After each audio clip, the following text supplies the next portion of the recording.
It's quite an echoey kitchen, so that might help. All right. Oh, and I never fixed your bio. Fuck. I hear the music in the background. Is that you, Jerry? Yeah.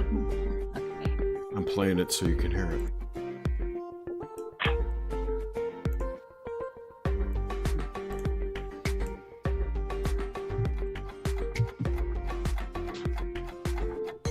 I think I'm all set here.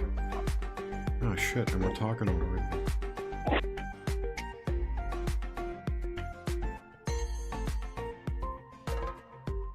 The idea for all this really came from a dream? Yes, it did. Good afternoon and welcome to Nox Mente.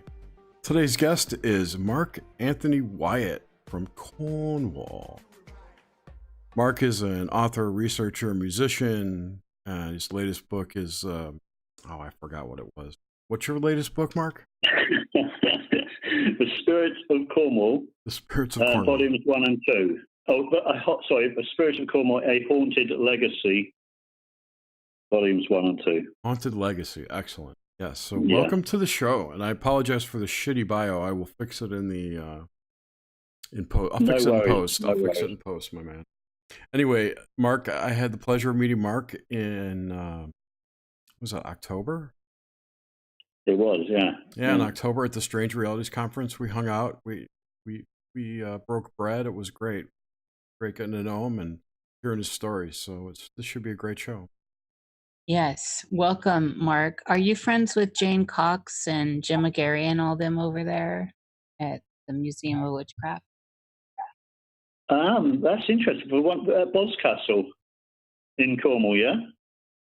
I don't know the current people there, so I didn't recognise those names at all, but I knew Graham King.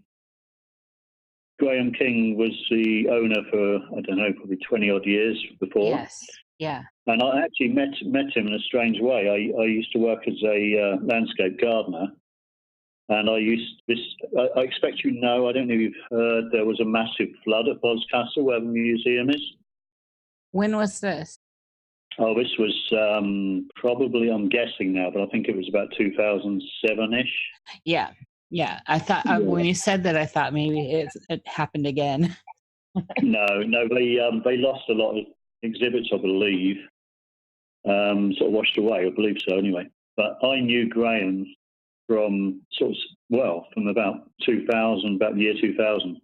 I was working as a gardener, and I used to go and cut the sort of like very ornate sort of grass sections in the little village on the coast there. And although were before the flood, they literally got ripped away. And I used to cut those pieces of grass. And Graham, the owner of the Witchcraft Museum, used to come out and make me a cup of tea. Well, make the cup of tea first, then come out. But So I got to know him quite well, but I believe he handed over to the people you mentioned probably a year or so ago. Oh, I didn't realize it was that recently. Wow. Well, I'm not sure. I'm probably out of touch, but yeah, I haven't been there for a while. I actually don't know because Gemma has her own books, and they run Troy Press, and I just affiliate them with the museum for some reason. So I'm not sure who actually has ownership or all that, but they're in the mix over there. Yes, yeah.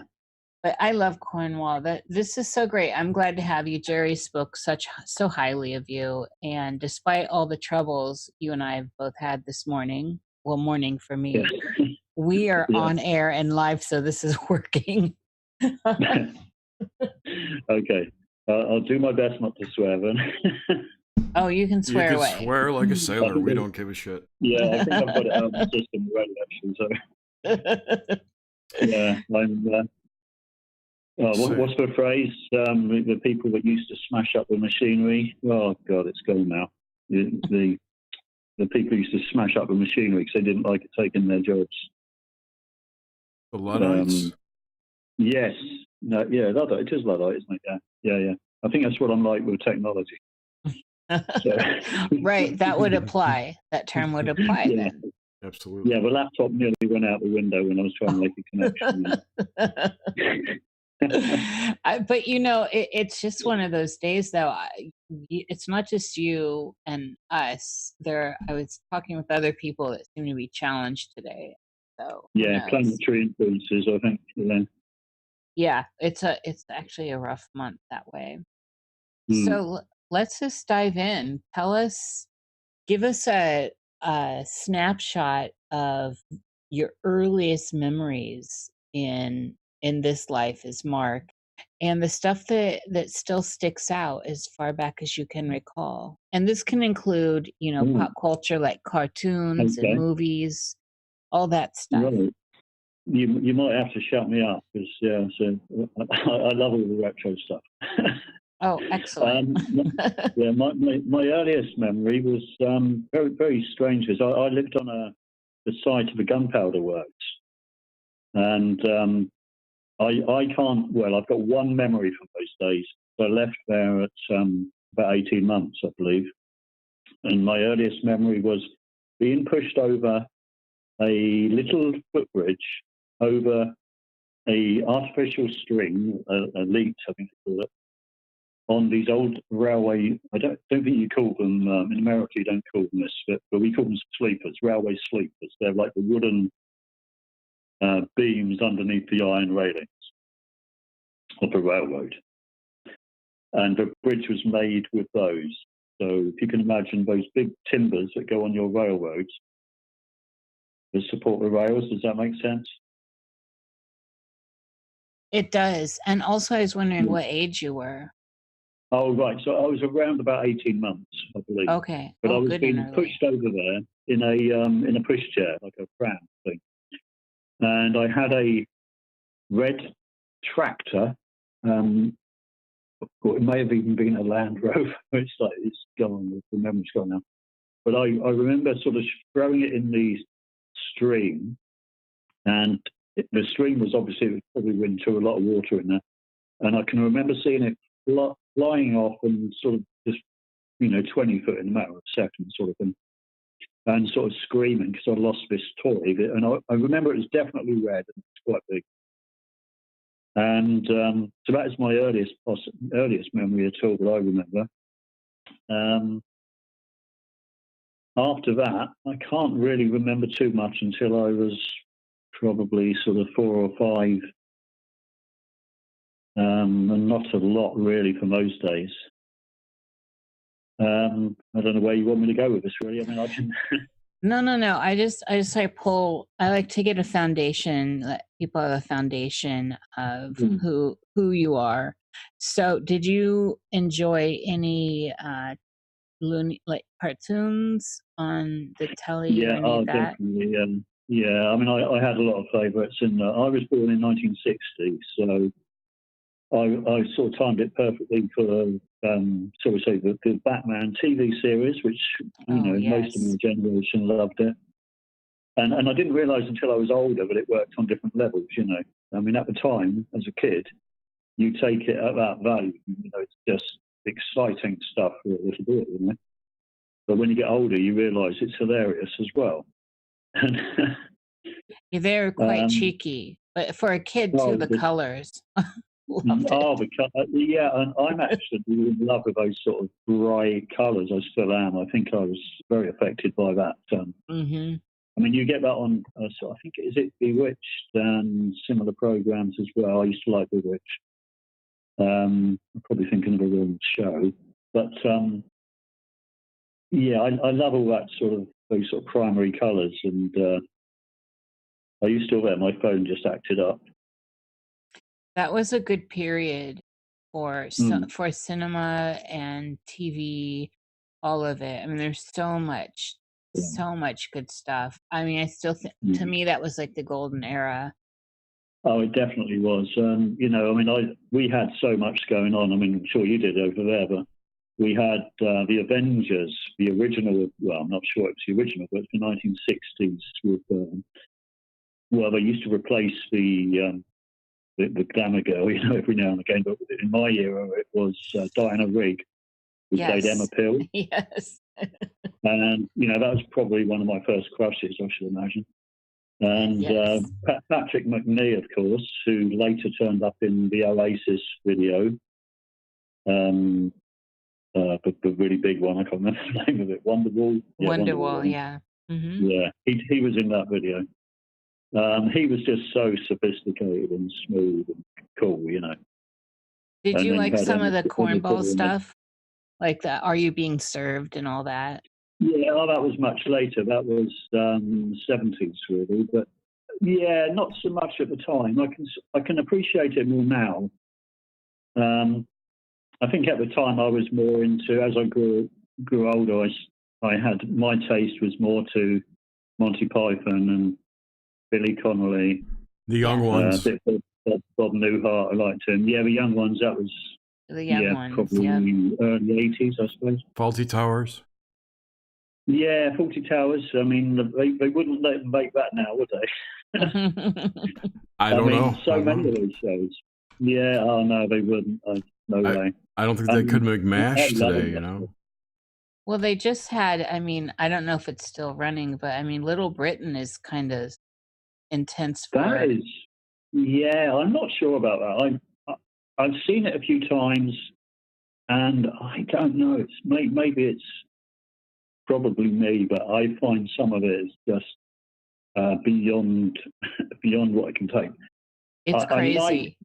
Yeah, but I just think they can be really, really repulsive at times. Yeah, they push that line. I've got a thing. I don't like repulsive humour. I don't mind it sort of being hinted at, or but when they push it too much, yeah, that's just not for me. I love a sketch when he dives off the diving board when his mate's not looking. That sort of thing. That's I'm fine with that. But sort of ridiculous humour. I love Father Ted, and to me, Father Ted is like as good as it gets. Yeah.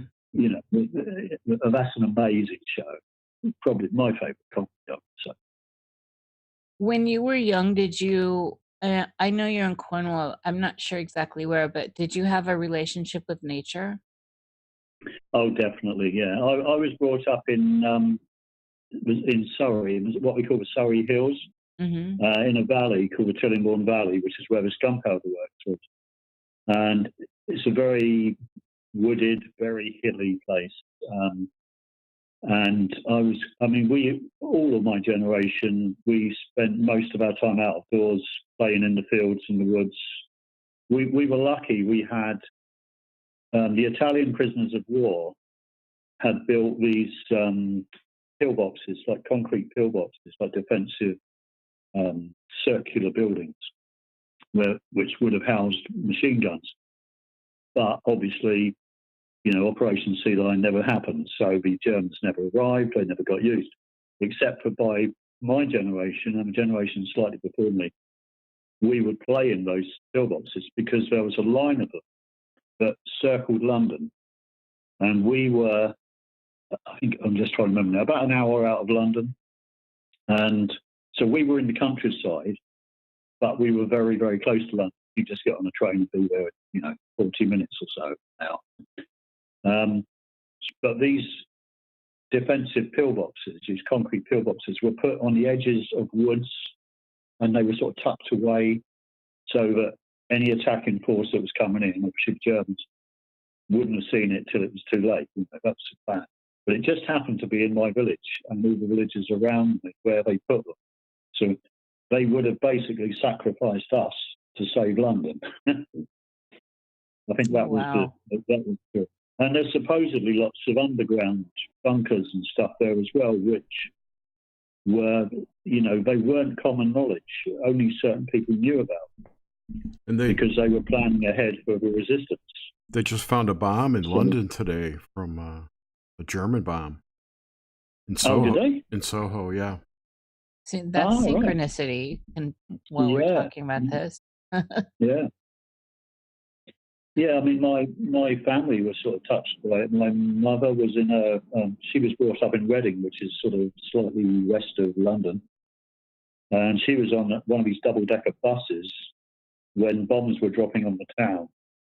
And an old man basically saved her by jumping, well, it sounds awful, but sort of just covering her over, basically. And no, he wasn't a pervert. He was covering her over to stop sort of any possibility of shrapnel, killing her. And he survived as well.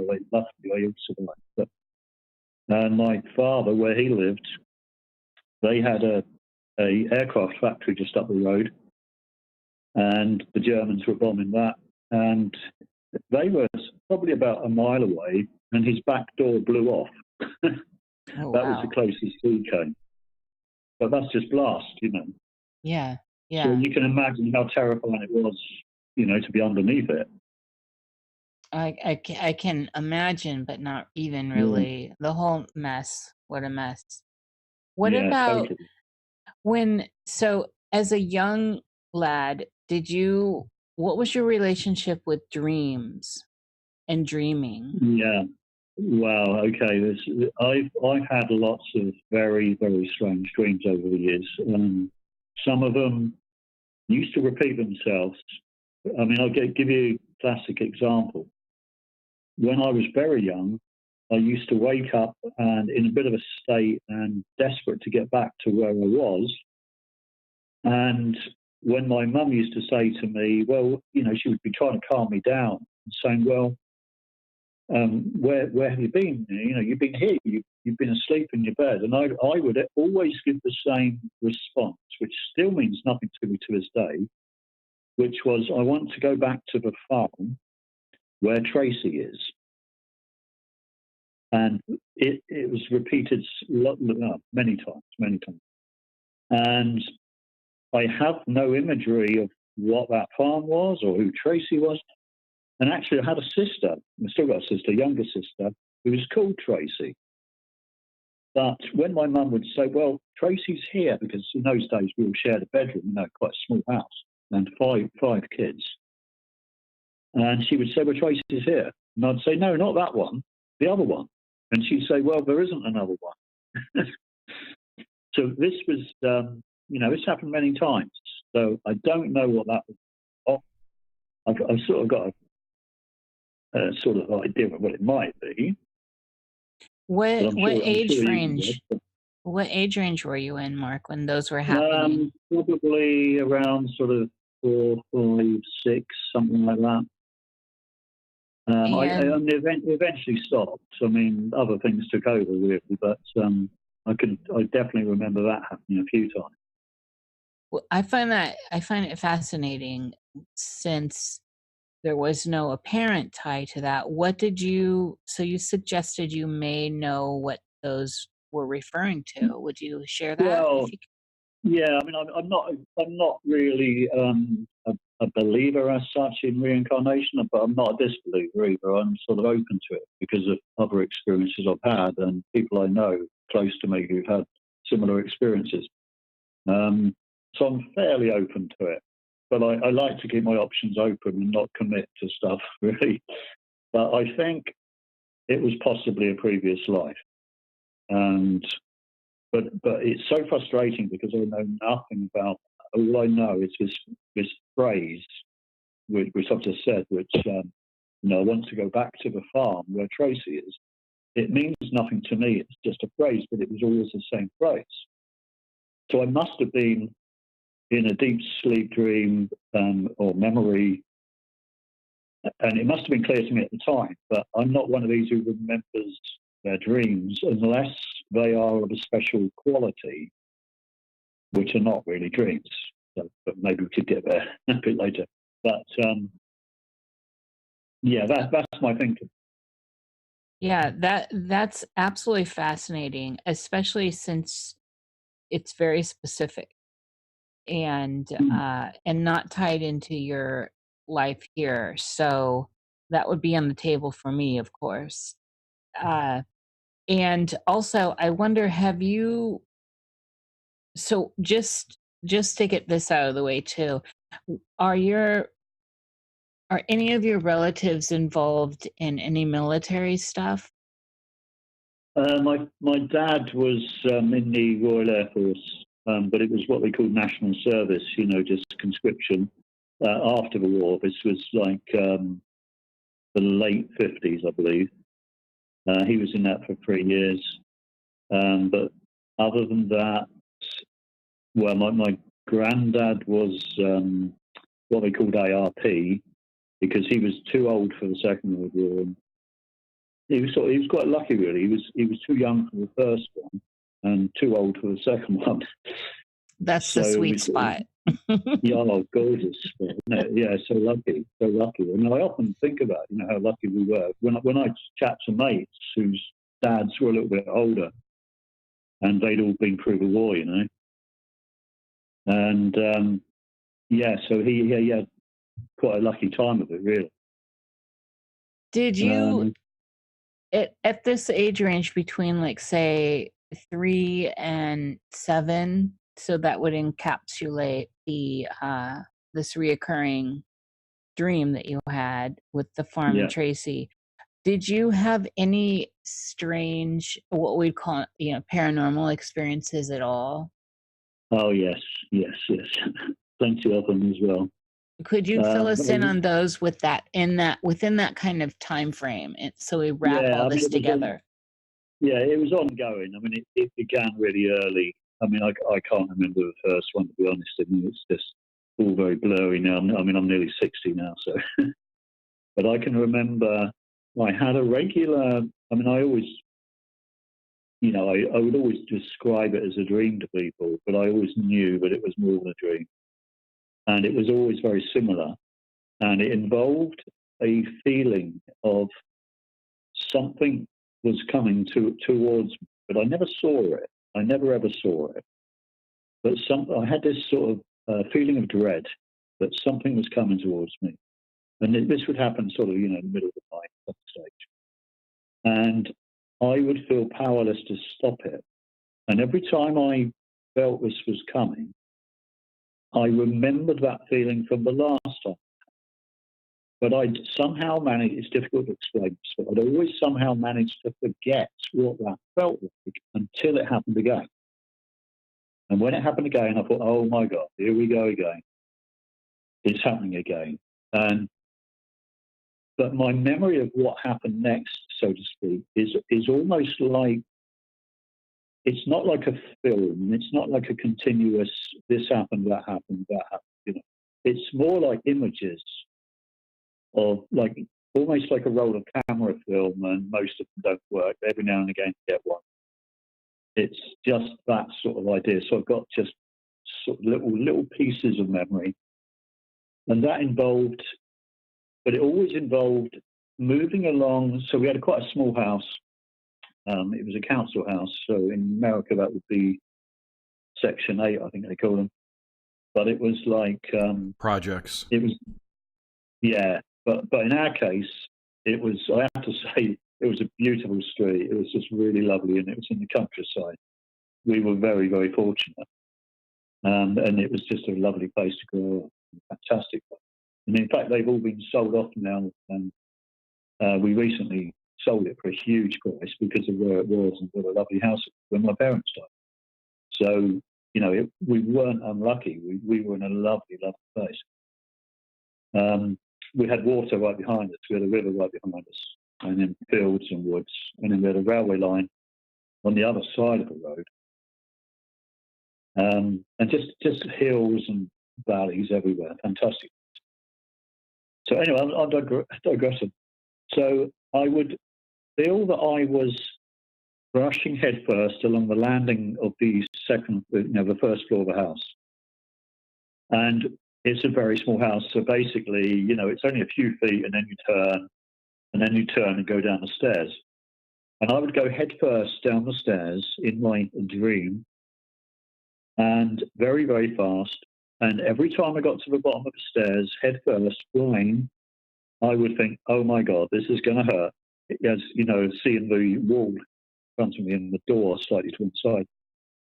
And every time I would go through these, there was like, so you'd get to the bottom of the stairs, and then on your right, in front of you, just over to the right, would be like a strip of glass bullion panels, and then a proper door, front door. And I would go through those glass panels, And I was always waiting for the pain. The pain never came. I just went straight through this. Next thing I'd know, it'd be cold, very cold. And I've got one particular memory of being on what looked like well, I always used to think it was like, what was it? Alibaba on the 40 Thieves, a magic carpet. And, Oh, yes. Yeah. Yeah, I would have read that when I was a kid, or my parents would have read. So that may be just imagery that's, I've taken on for that. But I can remember being on this mat, and I had something behind me that was communicating with me, like a sort of motherly sort of figure, but I couldn't see them, and I couldn't turn around. And in front of me, there were just children of various ages, And this mat, it was like fluttering in the wind. So it had like sort of tassels on it. So you could, like, as the wind was sort of, or cold air, I'm not sure about wind so much as cold air, was making it flutter. And I would be on this, and I'd be looking down, and I'd be seeing the street I lived in from the sky, but not that high. I mean, I'm talking about probably 20 foot above the rooftops. That's how it seemed. And I could see all the gardens. I could see, this was like, I don't know, small hours of the morning maybe. And I could see gardens. I could see movement in the gardens, and eventually, and that's another story really, eventually I saw like climbing bars, like monkey bars in a garden. But it was a garden that you couldn't see when you were on foot. So it was sort of tucked away. It was near the railway line. And there was no way I could possibly know what was in that garden. But cut a long story short, eventually was invited to that house by a new friend. And I knew that was there without ever having been there before, because I remembered it from my dream. That's So, fantastic. That's a solid hit too. And with that dreaming true, or that precognitive stuff, did you experience more of that throughout your life of dreaming? Yeah, I mean, not the same thing. It sort of developed, and I like I said earlier about the Alibaba 40 Thieves or whatever it was. I think that whatever these experiences are, they are coloured by your own experiences, your own limited knowledge at the time or whatever. And, whether you do that yourself or whether that's enabled by whatever's making you do it, if it's not you, I don't know. But yeah, it changed as the years went by. But I sort of noticed as I got older that it tended to be every few years. I mean, I'm only guessing now, but I would guess it to be sort of 6 or 7 years or so. And as far as I know, in the last 10, 15, maybe 20 years, maybe, I haven't actually experienced it. So whatever it was has sort of stopped for whatever reason. Well, I think it has, anyway. I mean, I can remember being now, how old was I? When we left school, and we used to hang out down this pub at the end of the road. And we all had bikes, motorbikes. And we would charge off to the coast and various places on the Friday night, especially in the summer. And we'd just camp in various places. And we were at a place called in Dorset. It was about 3 hours probably from where we were. And they had an amazing castle there. And, well, obviously still there. Like, top of my head, probably 1100, something like that. And we were camping in the fields sort of beneath this castle. And we'd all been out, and we'd been eating a curry in this town and having a few beers. And I can remember so we had a tent that had a zip-up section. And one of my mates had his lady with him. I mean, we were only young. We were probably 18, I think. And he had the privacy with his girlfriend. And 3 of us lads, we were all old schoolmates, known each other forever. We were in one section on our own, which was more open. you sort of come through the front of this tent, and it's just like the three of us slept, sort of like feet first, as you come in, and sort of tightly packed in separate sleeping bags. And during the night, I awoke to this, like a blue light, a very strange blue light. It's like, and I am colourblind, I should say that. But I do see colour, but I don't necessarily put the same labels on them, But it was like you get on a pinball machine. There's that sort of fluorescent sort of light blue. It's the only way I can describe it. But it was that sort of blue. And there was a humming sound. Like, well, I don't know if you have them in America. You used to have these electric milk floats. So, just run off a little electric battery. Proper vehicle, and they had this sort of humming sound. It was similar to that.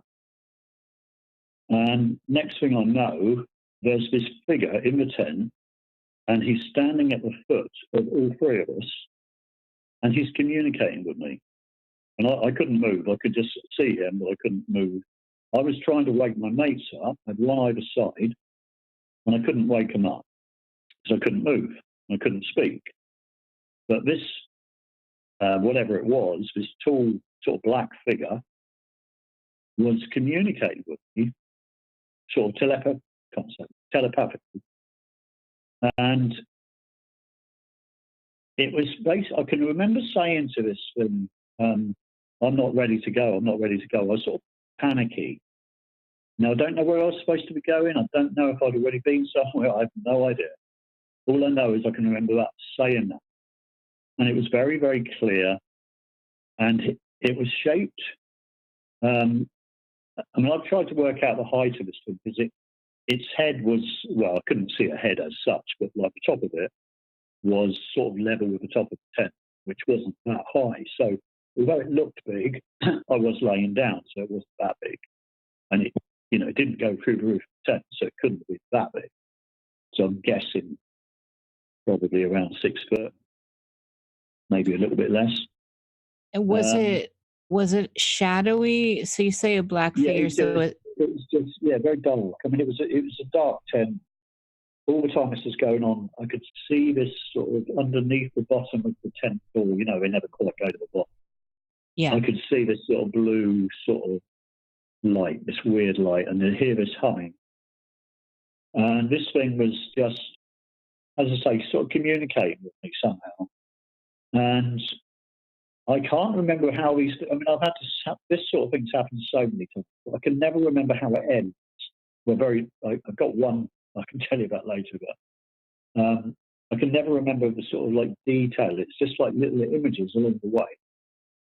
And in the morning, I made the mistake of, because I was quite excited by what I'd seen and wanted to share that. And of course, I made the mistake of telling my mates, and and even to this day, because they're not into stuff at all, they're very sort of nuts and bolts.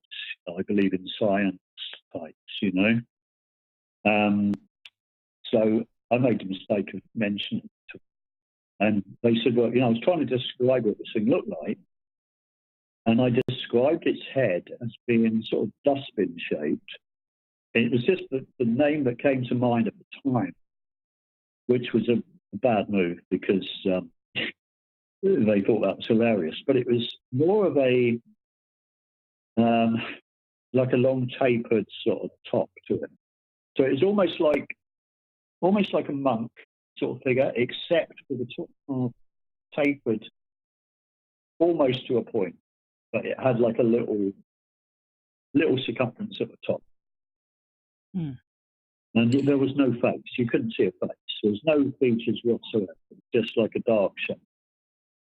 But years later, just tell you a story to forget. Years and years later, I decided to jot down all my experiences, and as a sort of way to get into the writing, and sort of a bit of therapy as well, just to put it behind me, just put it all there. And I did a bit of research on Forth Castle and looked to see if anybody else had seen ghosts or UFOs or anything there, And there was a regular sighting of a sort of knight type figure there. So it may have been that, you know. But then it seemed to be communicating with me, but I don't know. I mean, I can only say what I saw, what I felt. But It's something you said about this is very provocative. So your experience was, no, I don't want to go with you again, right? Wasn't that? Well, I'm not sure about the again, but I can remember saying, I don't want to go, I'm not ready. I think it was I'm not ready. And it was sort of panicky. I can remember sort of saying that. And, you know, so I don't know, you know, I mean, we can all guess what might have been, but I don't know because I can't remember that at all. Right. But I was just trying to establish the mood. No, I wouldn't say I was fearful of it at the time. It was more sort of curiosity, really, like, what the hell are you doing in my tent, you know, our tent? And, I mean, one of the lads I was with suggested in the morning that maybe, you know, one of them had, well, they probably all had at some point, had gone out to have a pee, you know, and came back, and basically I was asleep and dreamt this, you know, which is possible, I suppose. But then I didn't dream the blue light, and I didn't dream the humming. So Yeah. Well, those are, I think, quite significant details.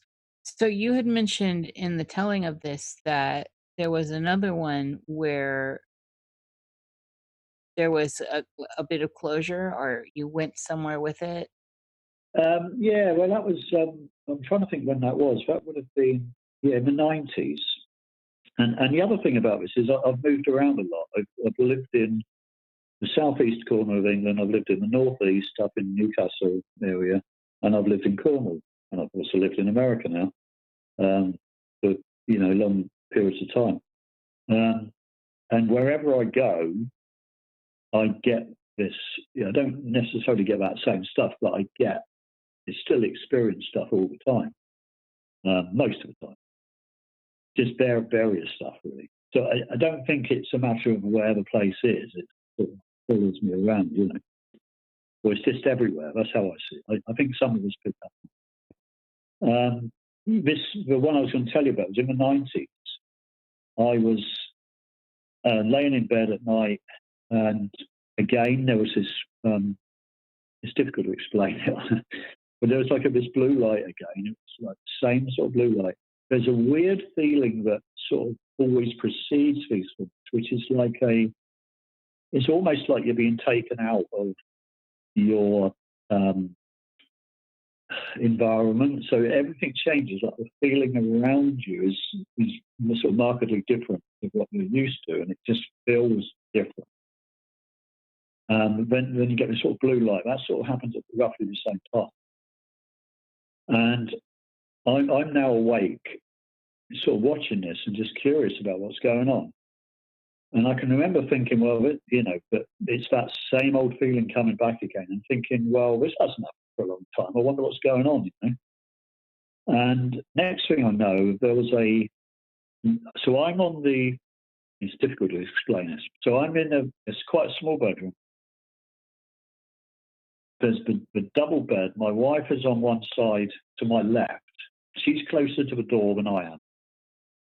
And the door, I'm not sure if the door was open or not at the time, but this little light comes in. And it very slowly, and it's not very high. I mean, it's only, I'd say, about a foot above the bed. And this little light goes down the bed very slowly. And I'm absolutely transfixed by this thing. And I'm trying to wake my ex-wife up, but I couldn't move. Same old thing, you just can't move. So this thing goes down to the bottom of the bed, and I'm just following it with my eyes. It comes across the bottom of the bed. It doesn't sort of just come straight across the bed, which always sort of puzzled me. It went down to the bottom and then just sort of turned along that. And when it got to right sort of opposite me at the end of the bed, it started coming towards me, getting closer and closer. And obviously the light's getting bigger and bigger and bigger. And eventually, as it gets really close to me, I realise that it's like a tiny And this sounds ridiculous, but this is what I saw. But again, I think it's more of a screen memory type thing. I don't think this is what I was actually looking at. But what I saw was a tiny, well, it's weird. It was my wife's granny who had died probably a couple of years before, maybe. I can't remember the dates now. But it was her, and it was everything about her, the build, the way she was dressed, sort of similar sort of way she was dressed. She was quite sort of small, well, she was very small, but quite, I don't know how to put it, not skinny. And she had something in her hand, and as she had sort of like, there's a bit of sort of sparkly sort of stuff going on, almost like she was dressed like a fairy, or sort of that sort of old image of that we grew up with, rather than the folklore. And she had like a little stick in her hand, like a little black stick, and she brought it up and she hit me on the head. And I actually felt that as it hit my forehead. It really, it sort of hurt momentarily. You knew you'd been hit by it. And that's all I remember. After that, nothing. So it was almost like whatever it was had knocked me out. So again, we have that same pattern, That is fantastic, actually. So you had the physical sensation of being hit by the black rod. Oh, it actually hurt, and weirdly, actually, once you start talking about stuff, it brings to mind other stuff. I got hit by. In fact, I put this in my book. I was writing about the ghostly cyclists, because there were quite a few of them I sort of found, and I had an experience only. This would have been about last year or the year before, where I was in a place very close to where I am now, and I was asleep, and I was in the process of moving out, and I was sleeping on the floor next door to a sofa on an airbed. And at some point in the morning, something hit my shin, like really, really hard, and it felt like a stick. And I can remember sort of jumping up and like in pain, but it was a strange sort of pain in that it didn't linger. And that was the same with the head. It hurts when it hits, and then it just stops. So whereas, if you get clobbered on the football field or rugby field or something, that pain stays with you for a while. It could be a couple of days. But with this, it's instant, and then it's gone. This is so this all plays into a lot of stuff I ask about the senses, and I'm going to ask that as soon as I get this question off board. When in these experiences we're speaking about right now, the beginning sounds so classic sleep paralysis, except for there's so much other stuff involved here with the blue light, and then there's other stuff involved. Is there a difference here between sleep paralysis and these experiences for you, or are they somehow tied together? For me, they're the same thing. I mean, when people say sleep paralysis, generally they're sort of ascribing sort of materialistic sort of ideas to an experience that, in my experience, isn't. It's I don't think it's like a motor action of the body or whatever. Yes, you do. I'm sure you do get that. I'm sure people do have them. But in my experience, they seem too real.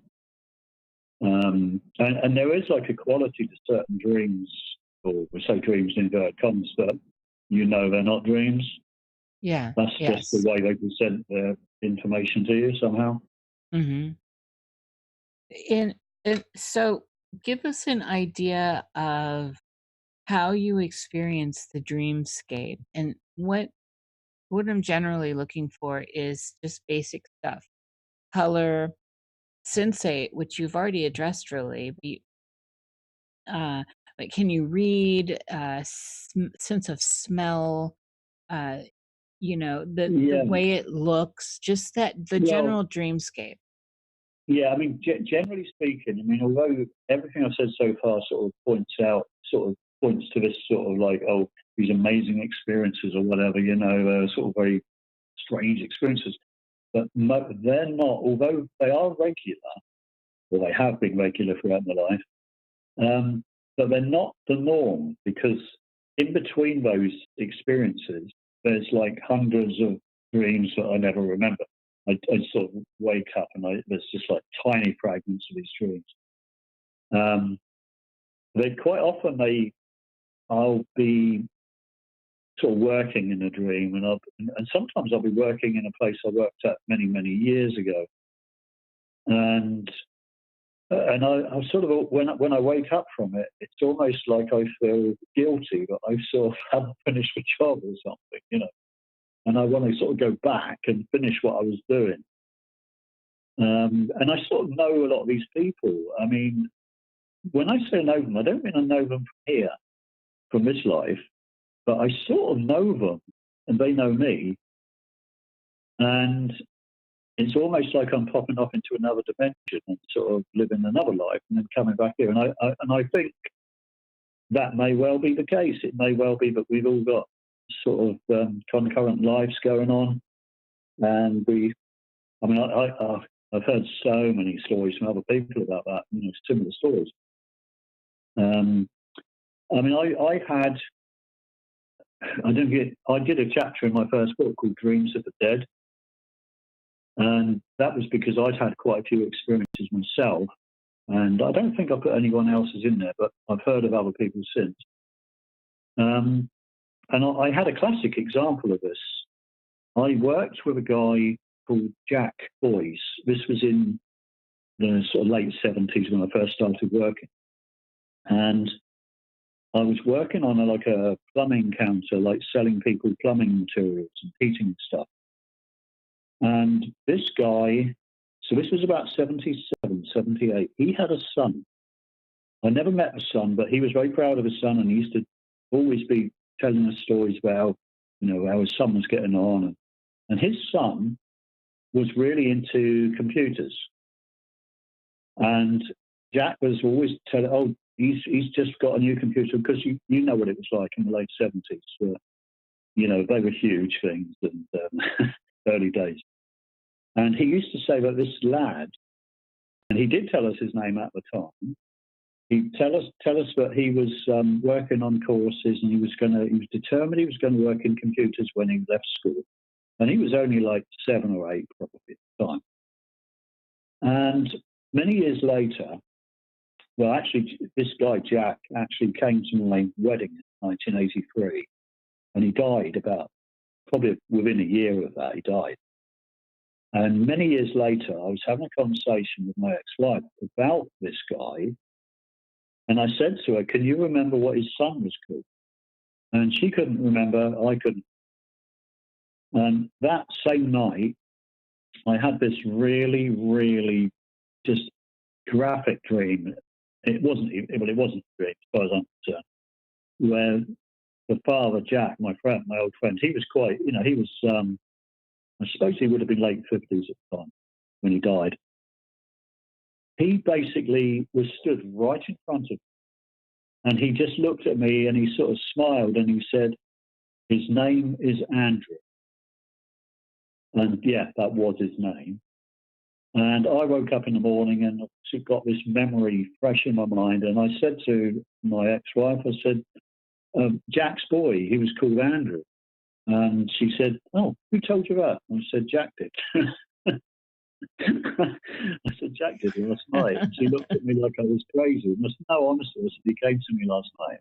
Because she never really believed in stuff. But I knew that was Jack. And I know that was Jack. Because there were certain things about that character that was still in front of me. But it was obvious. I mean, it was, you can't explain it to people unless they've had a similar experience, because there are certain things about that person that you didn't know, but you knew. Like can I put it? Like a scent. In his case, I didn't know. I would never have said when he was around, when he was alive, oh, he smells, because he didn't smell, no more than anyone else. But he had a particular scent that when I smelt it, I knew. It took me back to those days, and I knew it was him. Yeah. But in the preceding, 30-odd years or whatever it was, I'd never once, ever thought, I remember how Jack smells, because he didn't smell. Do you see what I'm trying to say? Absolutely. I'm with you. This actually opens up the conversation into what do you think happens since you have this insight into interaction with those who've passed from this plane where we are. Look, I wish I knew. I don't know. I mean, I get the feeling that they're all out. I don't know. There's part of me that thinks they move on to other lifetimes and maybe other timelines. And maybe there is no time and it's all happening now. Maybe we have a finite number of sort of astral bodies that inhabit bodies, or 6 or 7, maybe, who knows? And somehow, this has been my thinking for a while. I think somehow if we just say, for example, say there are 7 versions of us who are actually driving a body, if you like, somewhere under a different name, but it's the same soul or whatever, spirit, essence. But maybe each one of those beings is, as each one of us is unaware of the others. So each one is exactly the same, as not exactly the same, but has the same experiences as we do, and they may well be sort of have experiences of us. So that it's like a dimensional slices, and somehow there's movement between. Maybe not deliberate, maybe it's just accidental, or so my thinking is it's a sort of multi-dimensional world, really. Because I've definitely got memories which, well, possibly come from previous lives. I mean, I've got 2 horrific ones. Well, you started the whole show with the early experience. Yeah, with that Tracy wasn't really, and the farm. Yeah, I don't think that was connected. I mean, I don't know. The name doesn't suggest that it's connected. I'll tell you why. Because the first one, I remember having a very, very vivid dream, a terrible, horrible dream, where I was in a very sort of dark place, surrounded by what looked like mostly older people and children. And we were all sitting on the ground in the dark, but there were people on horses all around us, like soldiers. And these horses looked huge because, I mean, I was looking through the eyes of a child. I couldn't see myself. I felt like I was a child. And they were all around us, and they were sort of rearing up. The front ends, was rearing up like they were panicky, these horses. There was screaming coming from all around. There were men on the horses had like long sticks with burning torches, and there was the sound of flames. I could see flames coming out of what looked like sort of they weren't like, they were sort of very sort of peasanty type looking houses, very basic. And there was just flames everywhere, smoke everywhere, people screaming, and these horses all around us. It was almost like we'd been all sort of rounded up. And that was the end of that. But it was so vivid that one stuck with me. I was quite almost traumatized by that for a few days. Horrible, horrible dream. And then I had another one which sort of almost fitted it, really, where I was in a field and I was it's sort of like just like a regular daytime sort of scene, but I was working in a field with other people, and again they looked very peasant-like, sort of Russian looking, I would say, what general term, but from a sort of like, I don't know, the middle of the last century backwards, sort of like very rough clothing, sort of smock-like baggy trousers. And I was sort of working with these people, and again, I just sort of almost dropped into the scene. So I don't know what led up to it. But first thing I'm aware of is I'm in this field, and somebody comes running from the other end of the field, and they are absolutely petrified. Just the fear, I can still sort of see that fear on this guy's face. He was like an older man, and he just looked so scared. And he was running and he was screaming and he was basically telling us all to run. And at the same time he was telling us to run, we could hear horses, like horses' hooves and shouts, like men shouting. Next thing we know, the next thing I know is I'm running. And everyone around me is running. People are falling over in their panic. And we're running between buildings. And we're sort of running into this sort of village or whatever it was, and we were sort of like, I was going left and right. I was just going anywhere just to get away as quickly as possible. And next thing I remember, well, I don't remember anything else actually. I remember it just ended. So I was being chased, or we were all being chased. I think we were being shot at, but I'm not sure about that. And then it all ended. But again, it had that Russian thing to it, which puzzled me, because the other one had a similar feel to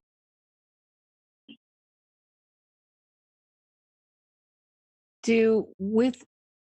With this kind of first of all, I think one of the things that strikes me, and it strikes me every time I talk to people from the British Isles, but especially Cornish people, there's this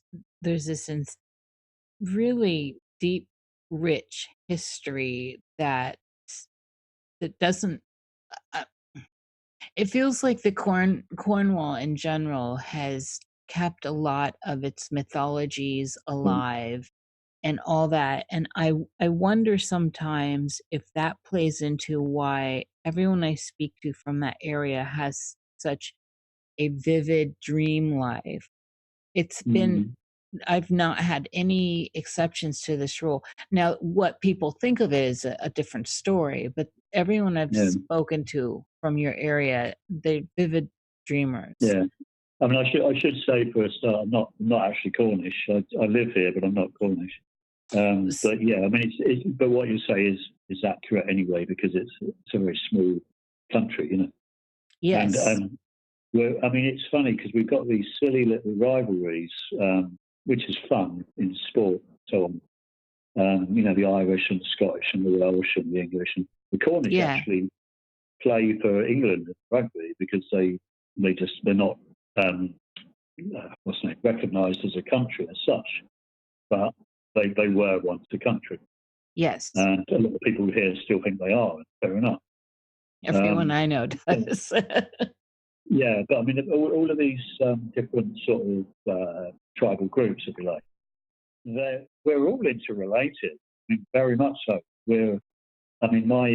My mum's father was a Thomas, and I believe that the Thomases were originally, I mean, there's loads in England, but originally I think they were Welsh. And I did my DNA, and I had some Irish in there and French. So, we're all interrelated. So it's ridiculous, really, that we're all sort of waving these flags, really. But just the way it is. Yeah, I agree. But we've all got it in our family. We've all got Scottish blood or Welsh or whatever, Well, this is why I suggested the British Isles as a whole. There's such a rich history there. Yeah, I don't know. I mean, whether that plays into our dreams, and I wouldn't know, really. I mean, you could sort of say the same thing about. I mean, I've been over in Illinois a lot, and I've lived there right out in the countryside, and I've had some strange experiences there. And we feel that there were like Native Americans when they were, obviously there were Native Americans there. Yeah. And yes. we had some very strange experiences. We were living in a camp while we were doing a property up. And we had some very odd experiences. They have Bigfoot around there. I mean, I thought she was joking when Janice first told me, but it turns out, no, they have Bigfoot. Yeah. Where in Illinois were you living? Near Springfield. Okay. Yeah, I did a lot of time in Illinois. Yeah.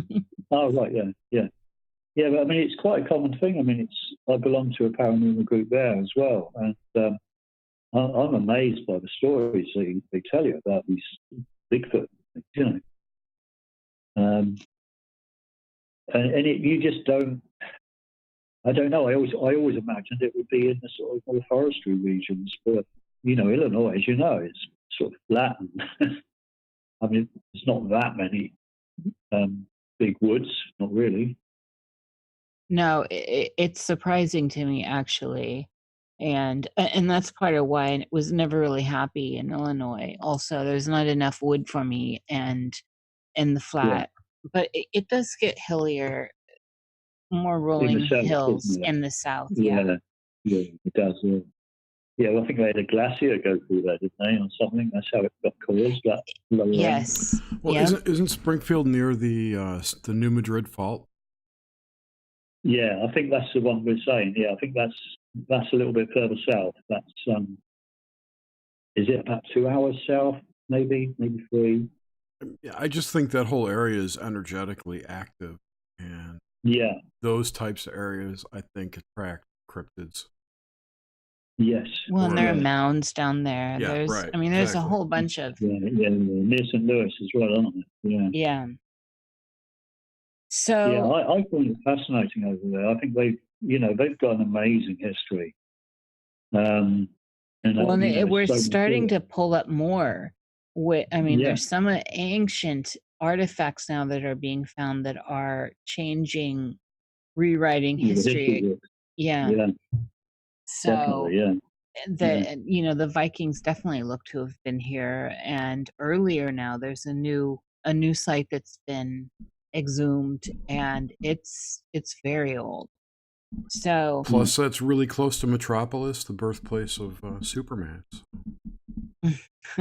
Yes.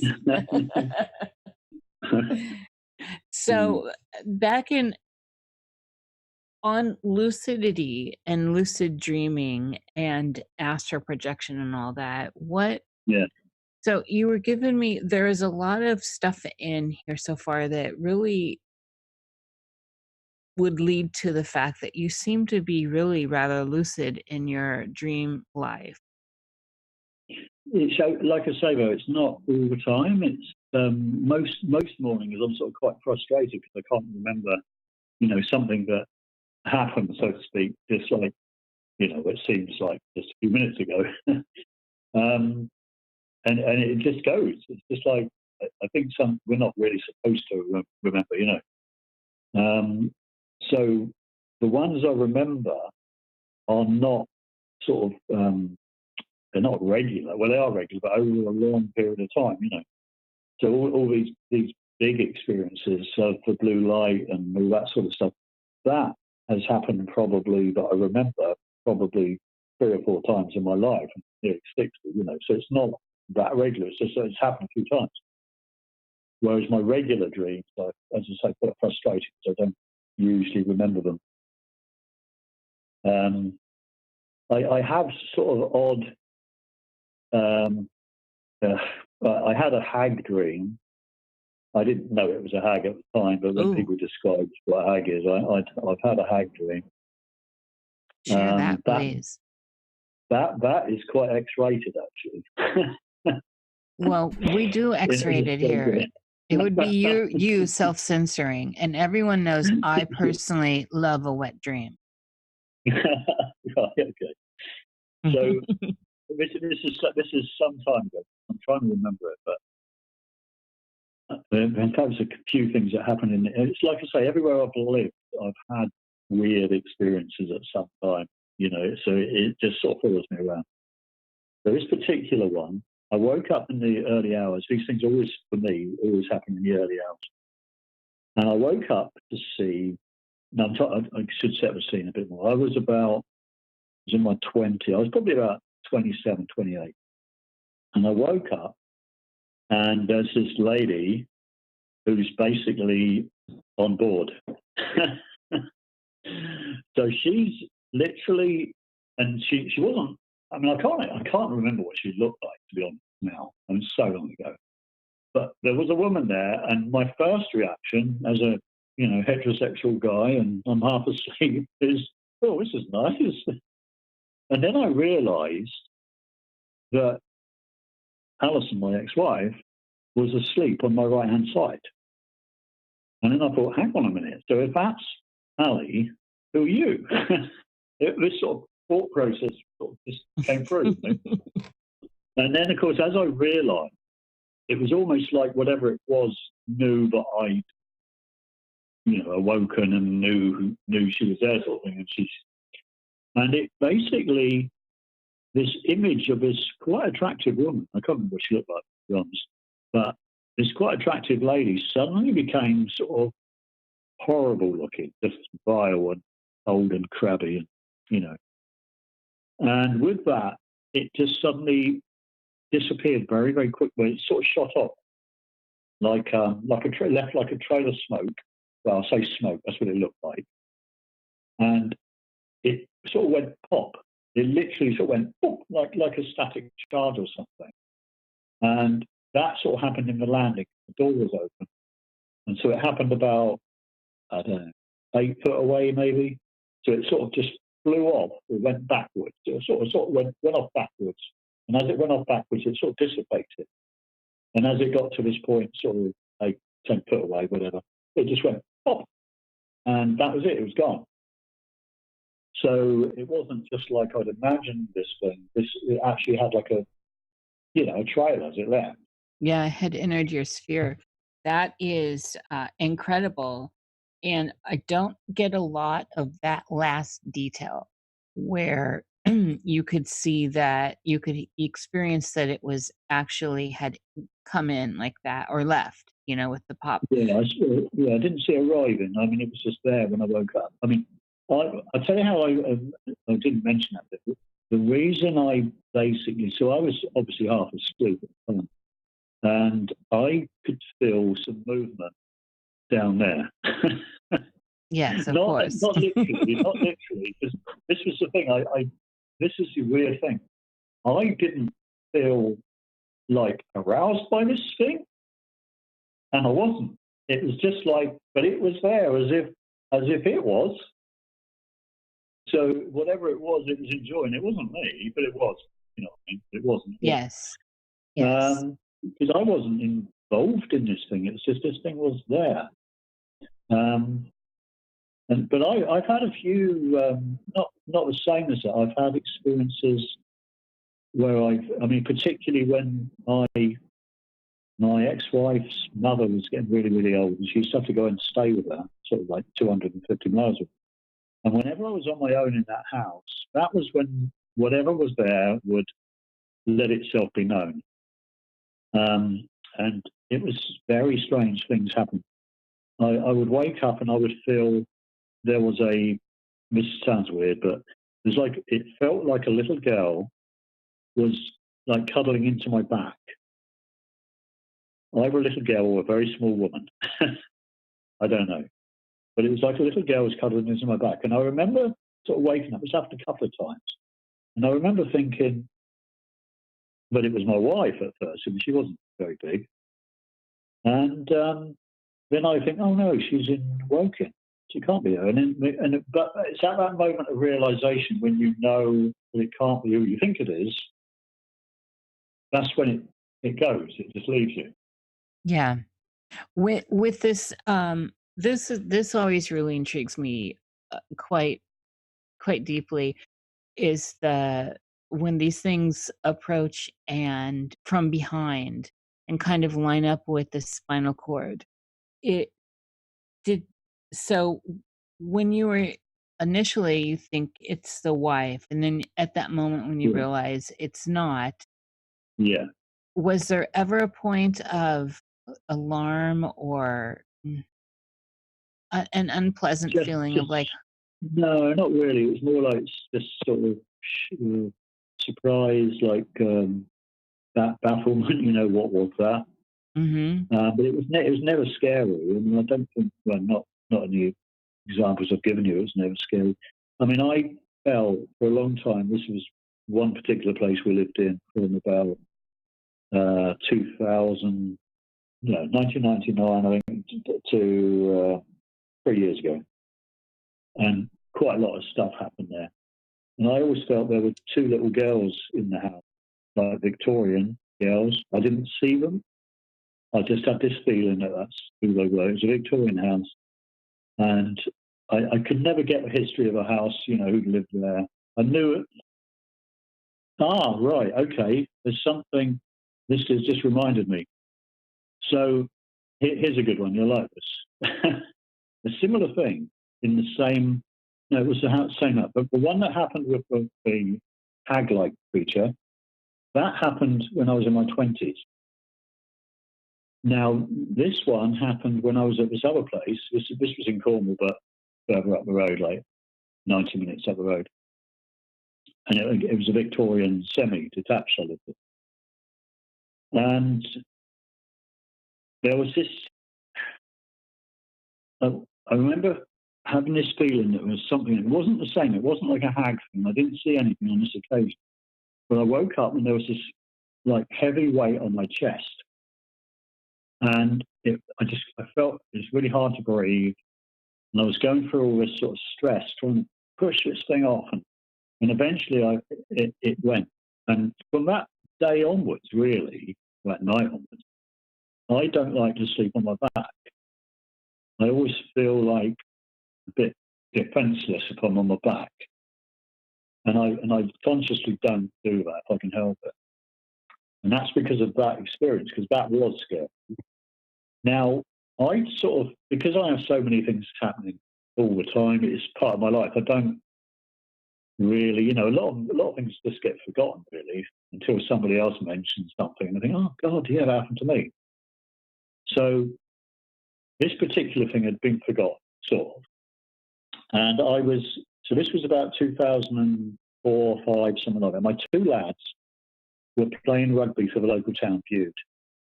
And part of my job as a dad was to sort of support them and drive them to the away matches.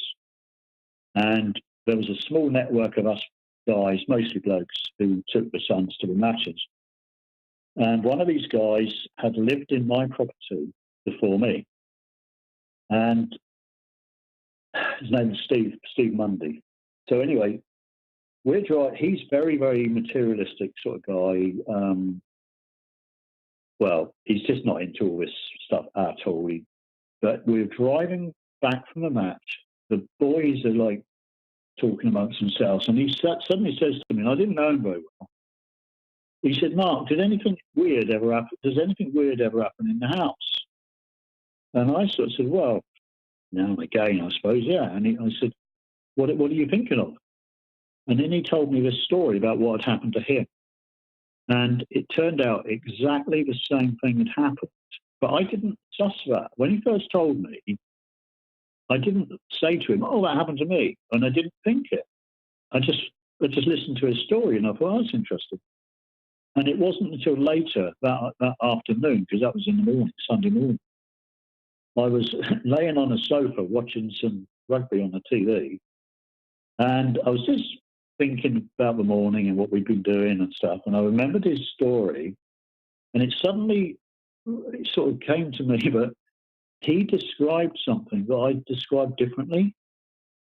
So I'd had the same thing happen, but the way he described it was totally different to the way I described it. But he was in bed, and his bed was in exactly the same place as where mine was in late, like 2 or 3 years later, whenever it was, in the same room. And I don't know if that's relevant, but it was, because I can remember actually looking around when we went to buy it. We walked around the place. So, you know, it's almost like confirmation, really. It was confirmation that it had happened to someone else. So you mentioned though that it changed your sleeping habits.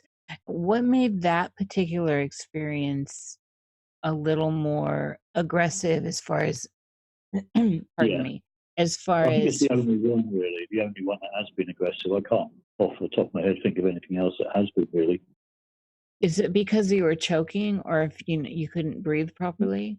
Yeah, it was the lack of breath. It was almost like they were trying to sort of, whatever it was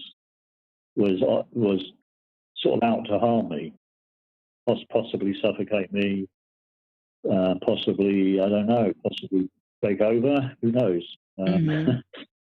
Well, it's validating that somebody later, your friend, well, this bloke that you meet later, Yeah. tells the same story, and someone who's not really open to this kind of stuff, Yes. who thinks Yeah, it's exactly. yeah. I think he was. You know, we've all met these people that they can't, for whatever reason, they can't accept that this stuff is real. So when Even it though happens to them, even though they have some of them have Yeah. experiences. exactly, yeah, they always come out with that expression, don't they? Oh, there was this one time, you know. But they, even when it happens to them, they just have to sort of file it away and not go there. Some people are actually scared of this stuff, Yeah. and I've never been scared of it because it's just part of my everyday life, really. Some people believe in aliens and space, you know, or not. Yeah. And to some people this is all the same. I think it is. It is all the same. It's just like labels. It's just how we perceive things. That might depend on which continent we're on, which country we're in. You know, what our background is, whether we're religious or not. Yes, all Sure. that plays in. Sure. Your whole belief system's a filter through which you view reality. Mm-hmm. Exactly. Yeah. So yeah, I mean, I sorry, after you. Well, I'm wondering where. So we had talked earlier about you speaking with, I think it was your friend Mark, about his son. He gave you the name. Oh no, yeah. He was Jack, and his son was called Andrew. Yeah. And I had asked a question regarding that kind of information and your experience with the dead and what is that. So in specific, now that we have some more information, how do you think it's possible? It's more information regarding where you think that there could be a multi experiences happening here, time overlays and all that. How is it that through dream, in the dream scape, your friend in that identity as he was as your friend in this experience can communicate to you something very clear and a piece of information that is relevant to a question you thought? How does that play into all this?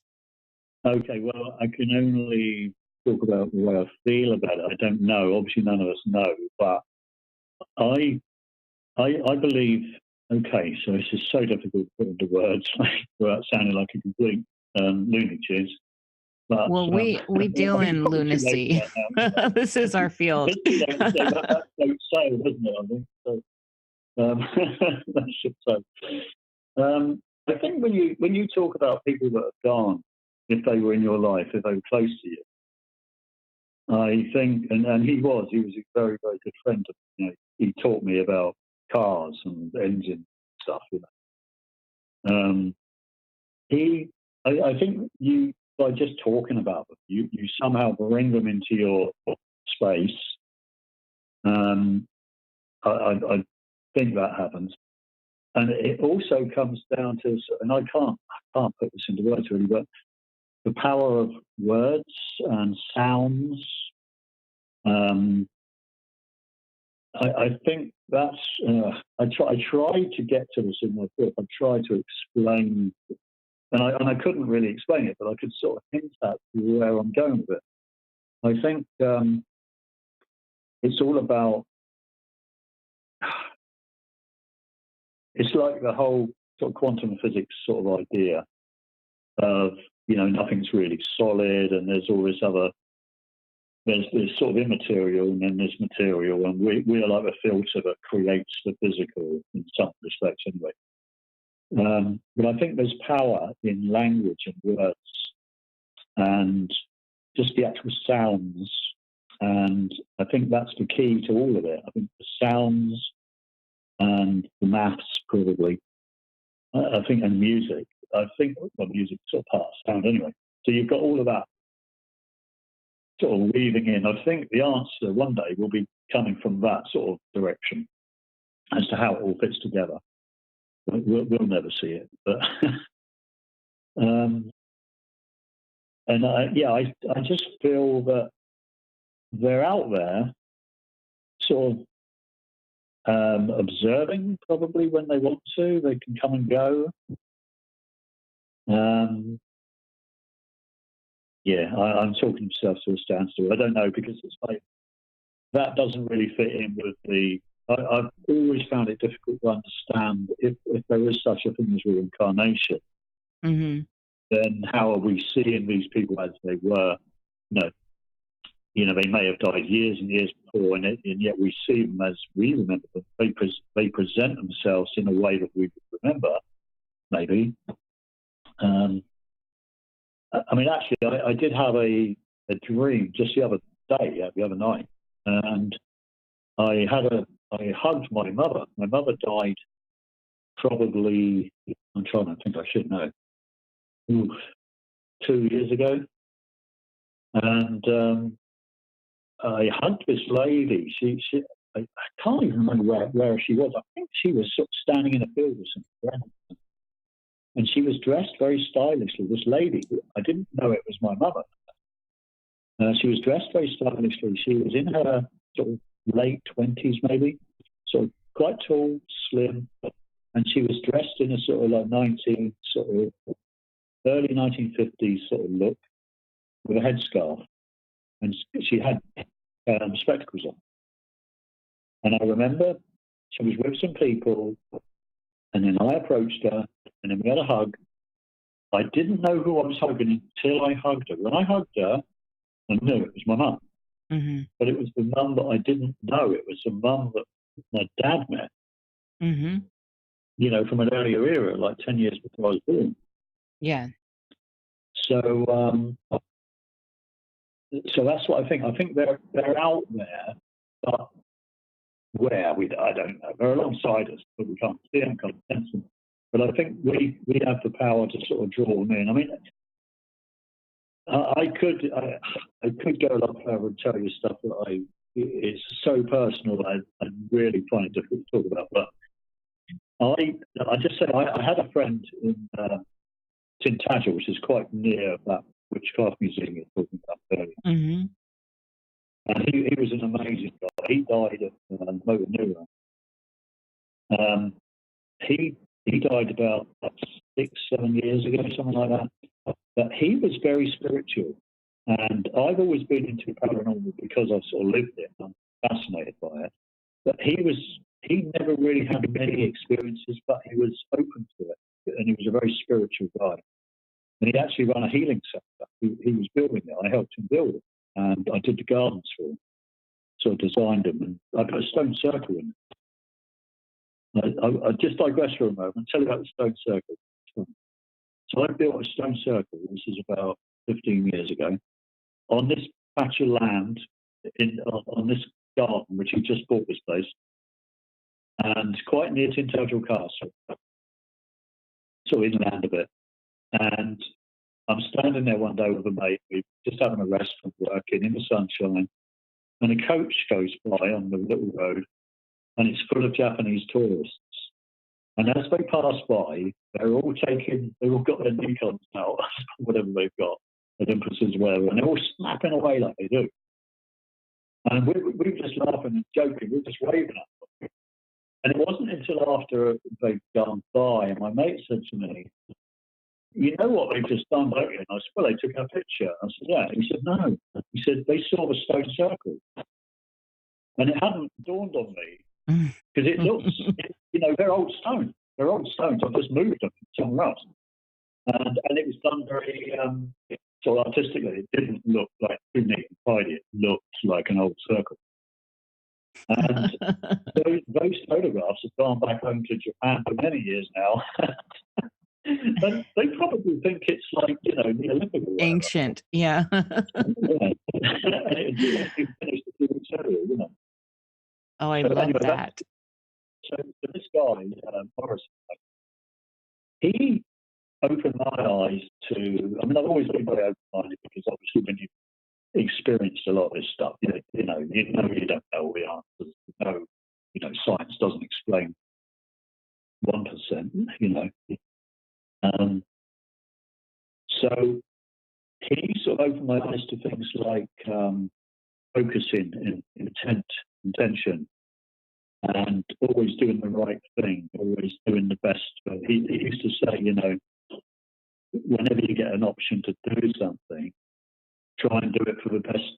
I forget, best for all involved, or something like that. The best outcome for all involved. That was it. And so he sort of taught me these sort of spiritual truths, which I never really thought.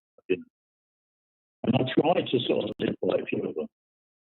And he also, and I'm a bit out of practice at this, I have to admit, but he did teach me to sort of take myself out of myself, so to speak. So when you're having a conversation, especially an argument about something that, in a few years' time will be totally irrelevant. We could use something like Brexit as a reason, example. Everybody's upset about it now, one way or the other. But in a few years' time, people will think, on their deathbed, they're not going to think, "Well, I wish I'd argued about Brexit a bit." They're not going to say that. They're going to regret the things that, I wish I'd covered the sun more, or whatever, Yeah. That's the things they're going to regret. But he sort of taught me a lot of this stuff. I'm not going to teach me so much as reminded me, maybe, because I think we all know it. And one of the things he taught me was this intention. And I had an experience where I always wanted to have a little place by the coast down here in Cornwall. And at the time, I didn't have it. And he was telling me about these intention boards where you can put pictures and stuff up on the fridge and all this sort of stuff. And you just look at it every day, and it somehow sort of gets imprinted onto your consciousness or whatever, And then gradually these things will come to you. That was his story, And I didn't take it too seriously.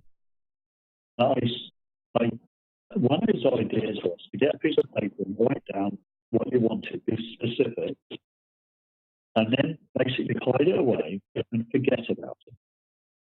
So I must have been bored one day, and I did this. And I did forget about it, totally forgot about it.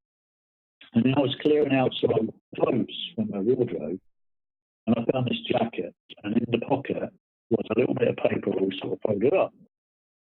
And I just didn't know what it was, so I thought, well, have a look. So I opened it up, and it said something like, "I want to own a flat, or an apartment, with a sea view in St Ives," which is where I am now.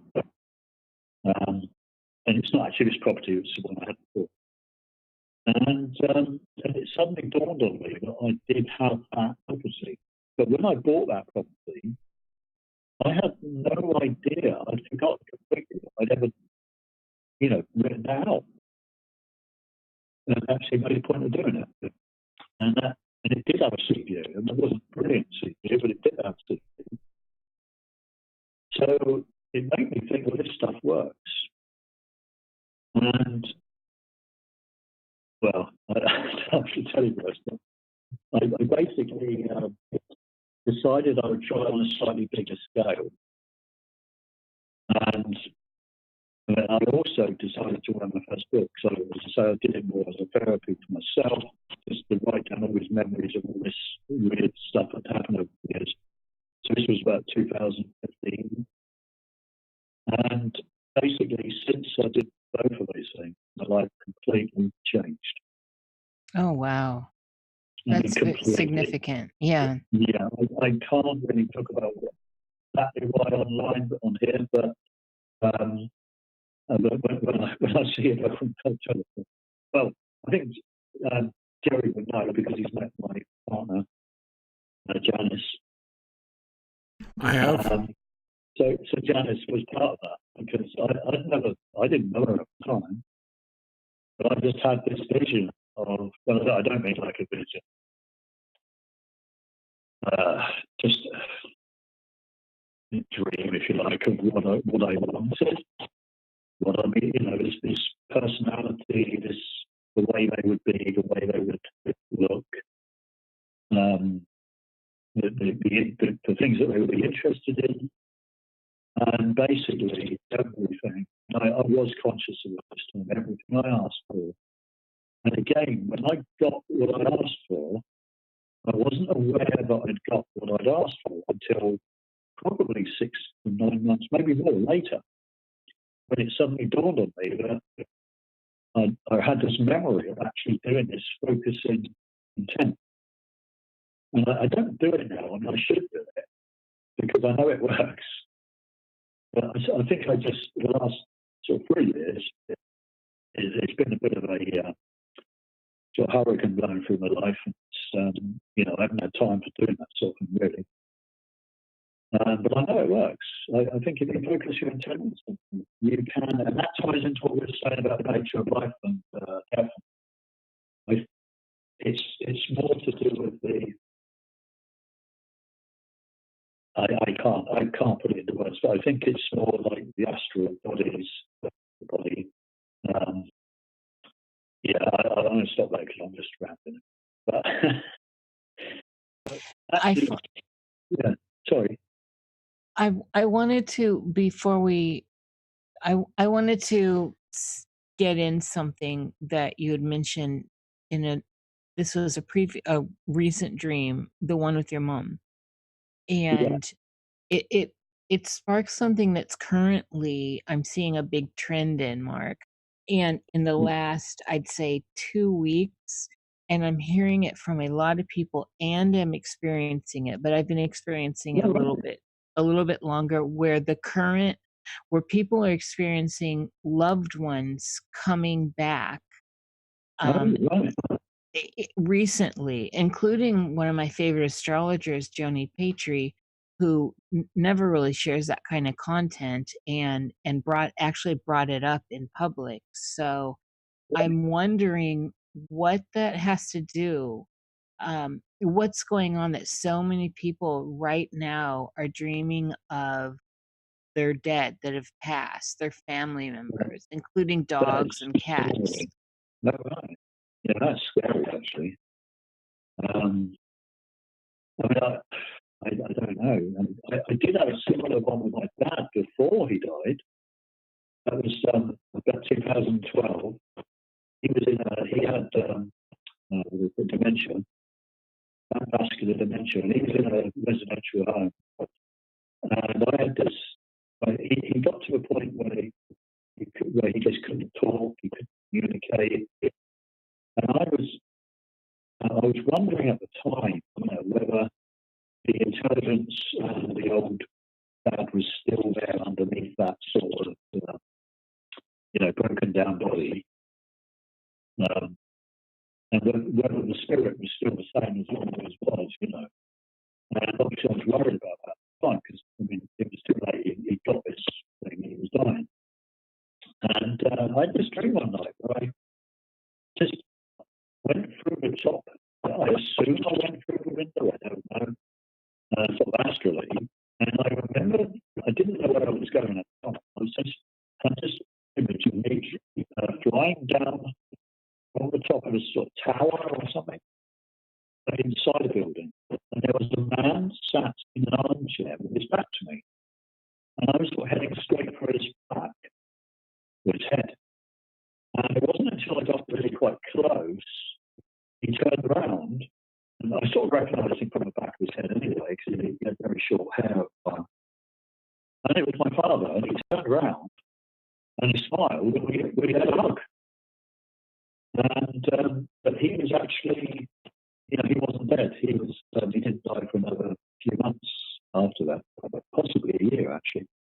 But obviously I was out of body, and at some level that answers my question. At some level, you're still the same.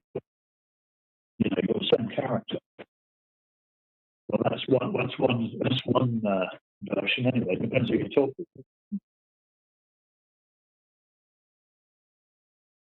Yeah, it's also fascinating, and I find it very encouraging personally on and and when I say I, of course, clearly I'm speaking from my ego self, but on a deeper, bigger level, I find it reassuring also that there seems to be so it's not about the sense of ego for me. It's about the sense of what we've attained through this life.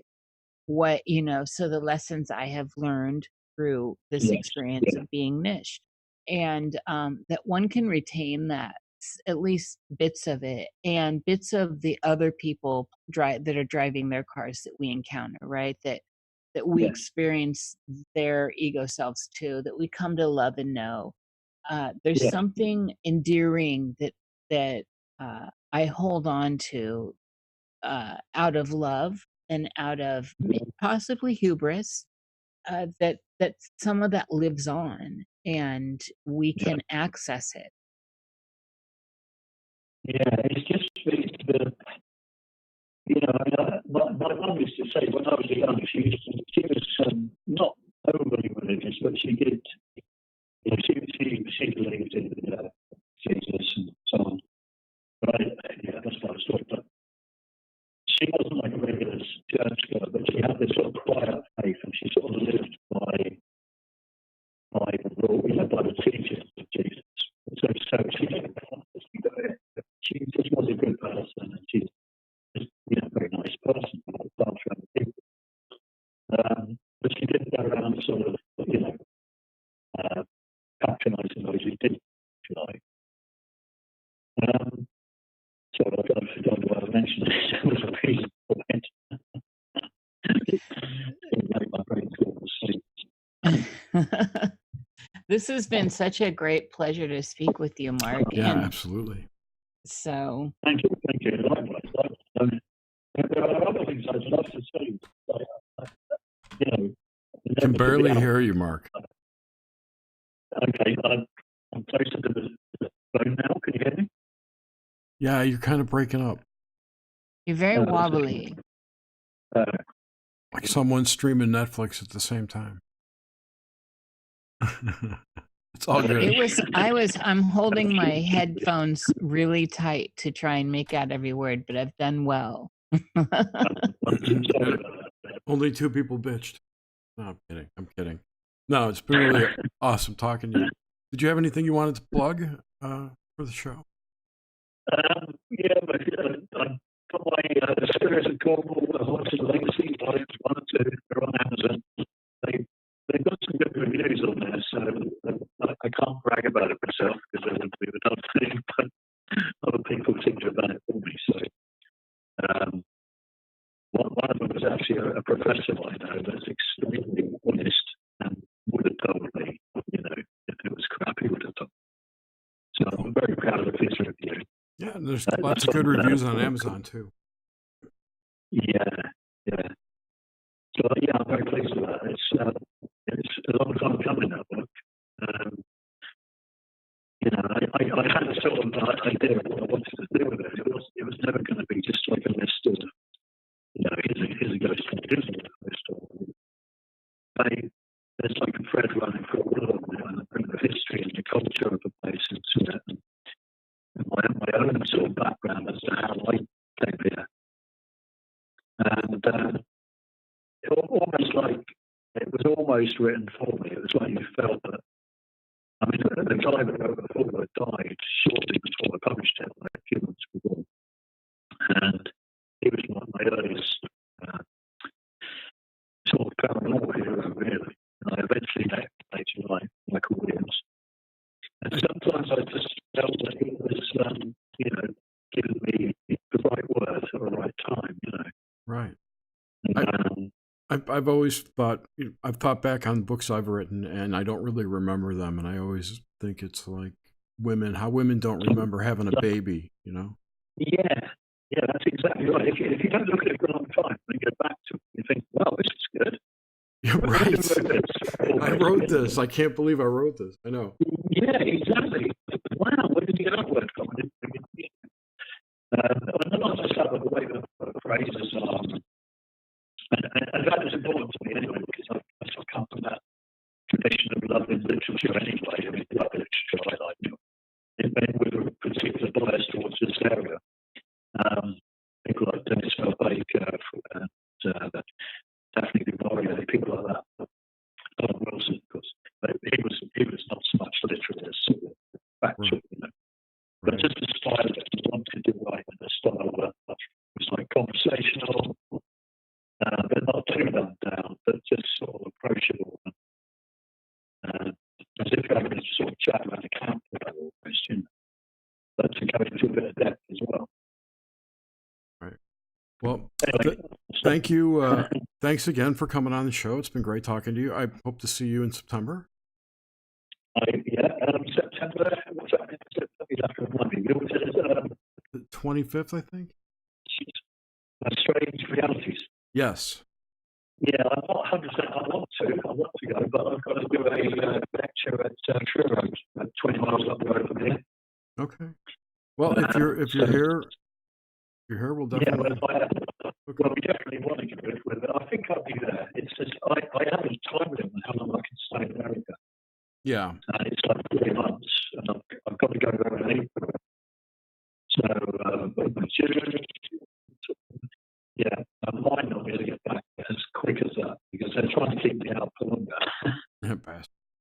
All right. Well, hopefully I get to see you, and if not, we will definitely meet again. Thank you, everyone, for listening tonight for our early show. Sorry about all the technical issues. It's totally cool. Totally cool. Hang on one second, Mark, and we'll just say goodbye to everyone else. Next week, we have an obelisk show with Walter Bosley, so that should be really interesting. Nish, got anything? Sarolta from the Lilith Zone. Right. Yeah, we'll open with the astrology segment. Right. Should be a great show. Can't wait. And it's the snow moon. Ooh. Yes. And I have one thing, anyone that has made it this far in, if you have recently had dreams with recent, or not recent, but your personal dead, family members, animals, if in this last, say, 2 months, if you're in our Discord, please open that chat up and let's discuss this in the general room, I suppose. I want to hear in Discord, she means. In Discord, yes. Because I'm hearing people are contacting me privately with this info, and I'm hearing it in the world of other people talking. And so let's parse this out. Let's suss it out. Thank you. All right, everyone. Have a good night. Bye-bye.